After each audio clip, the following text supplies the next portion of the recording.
What's up, boys? It is a beautiful day. What is this? Oh, is that another truck? In fact, another truck. Here's old Blue. We have got another 2004 extended cab Silverado. But guess what? It gets better. All right. So let me give you a backstory. I had just paid for fiberglass, full front fiberglass for my pickup, along with putting new shock towers in the front end. And my buddy up in Kansas says, hey, there's a badass Silverado for sale for $2,500. And I'm like what? Okay, I'll check it out.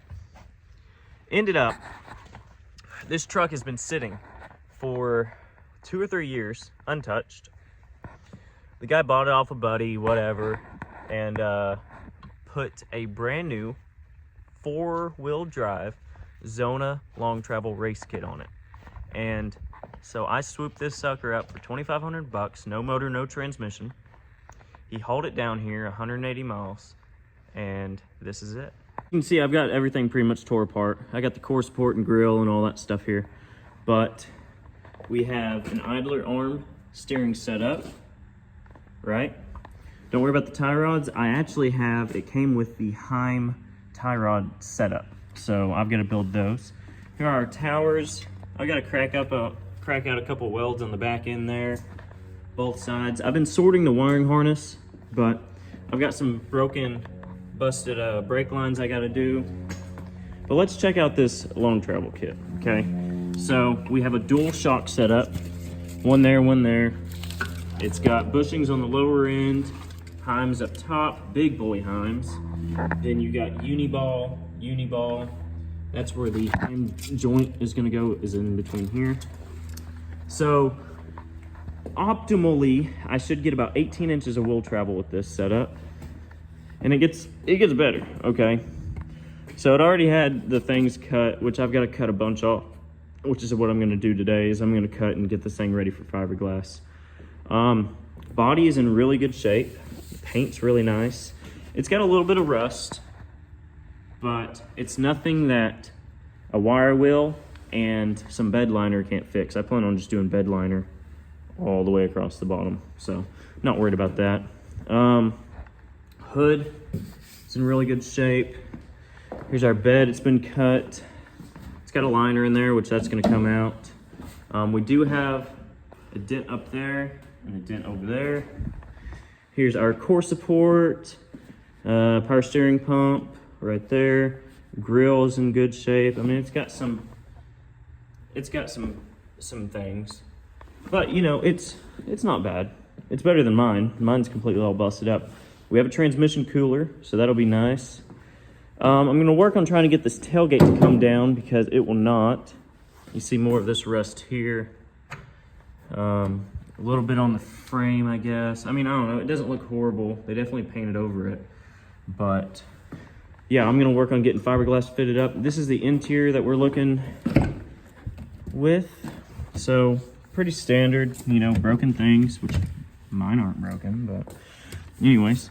There's your 4-wheel drive there, transmission cooler, temps and stuff. It's got a cracked windshield, which kind of sucks. Leather seats in the back, no seats up front. I mean, it smells nice in here. But yeah, this is the new rig. Oh, and it came with 5 Toyo Open Country 37s. And I mean, it doesn't look like much here. I'm 6'1", so that's a big old tire, which kind of sucks because these 10-bolt rear ends suck. And so I'm probably gonna have to put rear gears in this truck. But I'm taking the motor, transmission, complete rear suspension, and all these shocks, bypasses, and putting it on this truck. So when I do that, I'm going to rebuild the top end of my motor, put a new torque converter, stall torque converter in it, and a truck Norris cam kit. So we're gonna make that little 4.8 pretty rowdy, so it should be fine turning these 37s. And if not, I'll sell them or trade them for some 35s. It has the same exact Method race wheels that mine has, but these are black. I'm probably gonna keep the black ones. I really, really like my blue ones, but I just don't feel like the tan is gonna go good with the blue. So we'll just kind of see how everything goes. I've got a lot to do. I've got to do brake lines. I got to make sure all the fuel lines are good. I can put a motor and trans in this thing. I've got to do some rust stuff. I've got to fit fiberglass, motor stuff, transmission lines. I have to buy AN conversion transmission lines to go from the transmission to the transmission cooler.